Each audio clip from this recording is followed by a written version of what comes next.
Dia, meus amigos, muito bom dia. Hoje é dia 4 de fevereiro de 2026.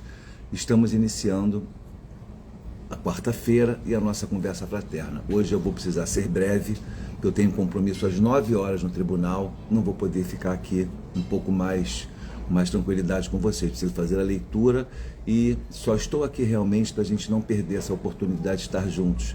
Mas precisarei me ausentar em 10 minutos para um compromisso profissional. Bom dia, Neila, seja bem-vinda. Nós vamos hoje ler o capítulo 169, dando continuidade à leitura do livro Palavras de Vida Eterna, da psicografia de Francisco Cândido Xavier, pelo Espírito Emmanuel. Bom dia, seu José Reginaldo, Dona Conceição. Como eu falei anteriormente, eu tenho compromisso às 9 horas no tribunal. Não vou poder continuar com vocês de uma maneira mais extensa, mas vou fazer a leitura, uma breve reflexão e seguirei o meu caminho de trabalho. Vamos lá, capítulo 169 tem como título Testemunho Doméstico. A mensagem é de Paulo de Tarso ao povo da Galácia, na sua carta aos Gálatas, capítulo 6, versículo 10. Por isso, enquanto tivermos oportunidade, façamos o bem a todos, mas principalmente aos da família e da fé. Aos da família da fé. Por isso, enquanto tivermos oportunidade, façamos o bem a todos, mas principalmente aos da família da fé. Mensagem de Emmanuel. De certo que o apóstolo Paulo, em nos recomendando carinho especial para com a família da nossa fé, mantinha em vista a obrigação inarredável da assistência imediata aos que convivem conosco. Se não formos úteis e compreensivos, afáveis e devotados, junto de alguns companheiros, como testemunhar a vivência das lições de Jesus diante da humanidade?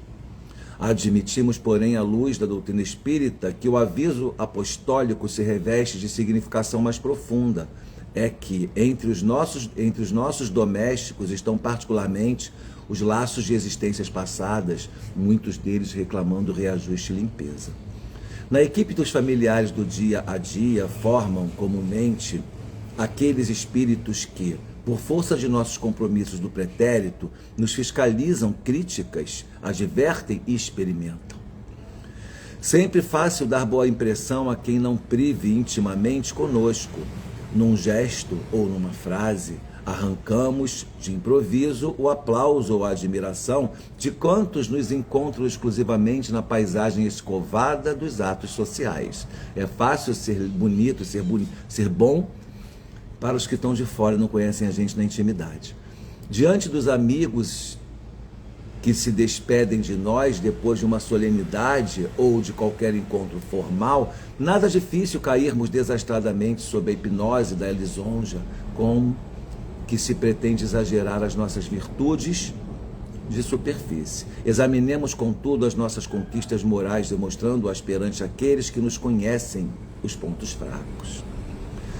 Não nos iludamos, façamos o bem a todos, mas provemos a nós mesmos se já somos bons, fazendo o bem a cavaleiro de todos os embaraços diante daqueles que diariamente nos acompanham a vida, policiando o nosso comportamento entre o bem e o mal.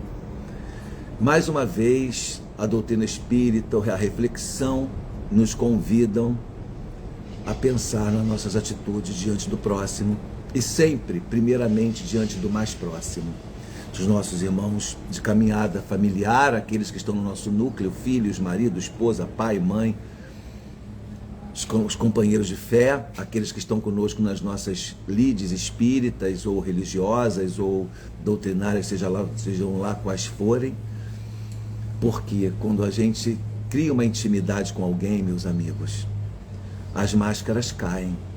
Eu não consigo ser uma pessoa superficial diante da pessoa que dorme comigo e acorda comigo, convive comigo na intimidade. E é com essas pessoas que eu preciso ser melhor. Eu costumo dar aquele exemplo. A gente às vezes se levanta do lado da pessoa que dormiu conosco, muitas vezes nem um bom dia a gente dá.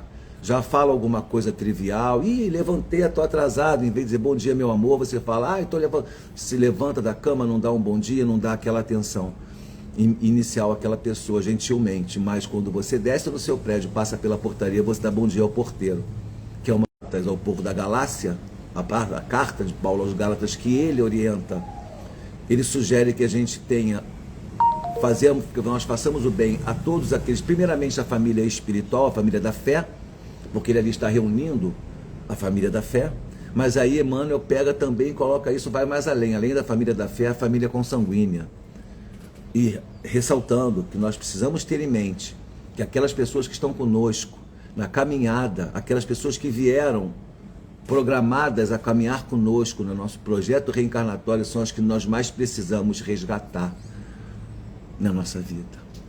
Então, o que eu estou fazendo com essa oportunidade grandiosa?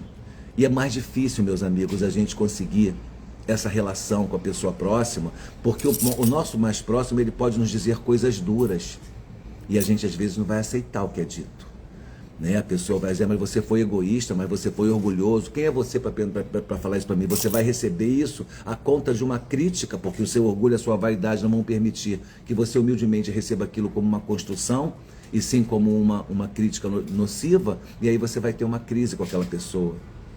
Você não vai aceitar. Mas ela está vendo o que as pessoas lá fora não veem. Eu costumo dizer às vezes com as pessoas, né, da minha intimidade, eu não sou essa pessoa o tempo todo que você está vendo aqui, no centro espírita, na direção da casa, nos trabalhos doutrinários. Na intimidade eu tenho algumas outras características, algumas outras faces, que não emergem no momento da minha relação com você na casa espírita e que de repente podem não ser tão belas assim. Mas aquela pessoa que está ali comigo na intimidade está vendo também essas outras faces. Então ela vai fazer uma crítica mais construtiva. Se eu tiver a humildade de receber aquilo e refletir, eu vou ter uma relação boa. Por quê? Porque assim eu vou aproveitar também justamente o que essas pessoas têm coragem de me dizer e estão vendo aquilo que é melhor para mim e me digam. Ou eu vou receber aquilo como uma ofensa, pelo meu orgulho e minha vaidade, ou eu vou receber aquilo humildemente como uma forma de oportunidade de reflexão e até de mostrar para ela que ela está equivocada. Pode ser que esteja, mas é importante a reflexão. Essa reflexão de hoje, testemunho doméstico, ela é muito importante. Muitas vezes nós não somos tolerantes com as pessoas que estão à nossa volta mais próximos, porque essas pessoas estão nos vendo. Gente, vamos lembrar de Jesus. Os irmãos de Jesus não reconheciam ele como Messias. Lembram dessa história? Os próprios irmãos dele, em tese, que a gente não sabe se ele tinha irmãos consanguíneos, não se sabe se Maria teve outros filhos ou se eram enteados dela. Tem uma história, uma reflexão sobre essa questão que a gente não vai aqui colocar. Mas é possível que José, por ser mais velho que Maria, já tivesse tido uma família anterior. Eu sei que em um certo momento do próprio Evangelho, em uma passagem específica, é dito, que eu não me lembro agora por qual apóstolo, por qual evangelista, é dito que os irmãos de Jesus, naquela passagem que ele está pregando na casa de uma pessoa, e que uma pessoa deficiente física desce pelo telhado, e também Maria chega com seus irmãos, com seus filhos, e eles vão lá, os apóstolos dizem, Senhor, sua mãe e seus irmãos estão aqui e querem ter contigo. E ele fala, quem é minha mãe? Quem são meus irmãos? A humanidade terrestre. Então pressupõe-se que ele tivesse irmãos, né, que não sejam consanguíneos, mas de uma intimidade familiar maior. E esses irmãos não eram seguidores dele. Por quê? Porque conheciam Jesus na intimidade da criança que nasce, que cresce, e não conseguem enxergar muitas vezes certos valores. E muitas vezes também conseguem enxergar.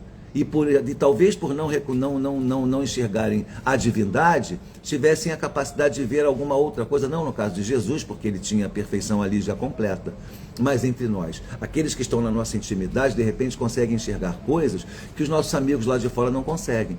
E aí quando essas pessoas que estão dentro da nossa intimidade trazem essas críticas, afloram essas críticas, emergem através das palavras, isso nos ofende. É quando começam os conflitos familiares. E é por isso que a gente tem que dar esse testemunho na hora desse conflito, olhar para aquilo que está sendo dito, ouvir o que tem sido dito para nós e pensar, será que o fulano não tem uma certa razão? Será que ele não está vendo algo que eu não consigo enxergar? Deixa eu refletir sobre isso, aí você vai avaliar a sua conduta e de repente você vai descobrir que realmente alguma coisa ali tinha a ver para te ajudar e não para te criticar. Porque a gente recebe isso como ofensivo, muitas vezes, por causa do nosso orgulho. Que não admitimos que alguém possa pensar assim de nós, quando nós não somos perfeitos. Então a mensagem de hoje é olhar à nossa volta, aproveitar as oportunidades das nossas vidas, da nossa vida de relação com as pessoas que estão à nossa volta, para que nós possamos efetivamente crescer e aproveitar todas as oportunidades. Todas as críticas devem chegar como construtivas. E aquelas que não forem reais, que não forem corretas, ignoremos, mas sem violência, sem afronta, sem borbulhar a nossa efervescência orgulhosa, que não vai nos levar a nada, só a conflitos que vão atrapalhar a nossa própria vida. Como eu disse anteriormente, para quem chegou agora e não ouviu, eu preciso sair. Eu tenho um compromisso às 9 horas no tribunal e eu preciso sair agora. Então eu vou fazer a leitura do Minuto de Sabedoria e vou encerrar a nossa conversa. Olha só. Capítulo 167 do livro Minutos de Sabedoria. Não se deixe levar pela zanga, nem se impaciente. Não permita que a inveja, a malícia, a ideia de vingança e o ressentimento encontrem lugar em sua mente. Essas emoções criam distúrbios no consciente e agem negativamente sobre o seu corpo e seus tecidos, prejudicando a saúde. Cultive a paciência, a tolerância, o perdão e o amor para com todas as criaturas. Eu quero agradecer a vocês a oportunidade dessa reflexão breve, dizer a vocês que isso é muito importante para mim e que eu espero também ter contribuído com o dia de vocês para uma reflexão que a gente possa levar daqui adiante para o nosso dia e pensar como vamos nos relacionar com as pessoas que estão predestinadas a passarem pelo nosso caminho, como vamos olhar para a nossa família, para os nossos íntimos e receber todo o carinho, toda a atenção necessária para o nosso adiantamento. Beijo no coração de vocês. Tenham um ótimo dia. Paz e bem.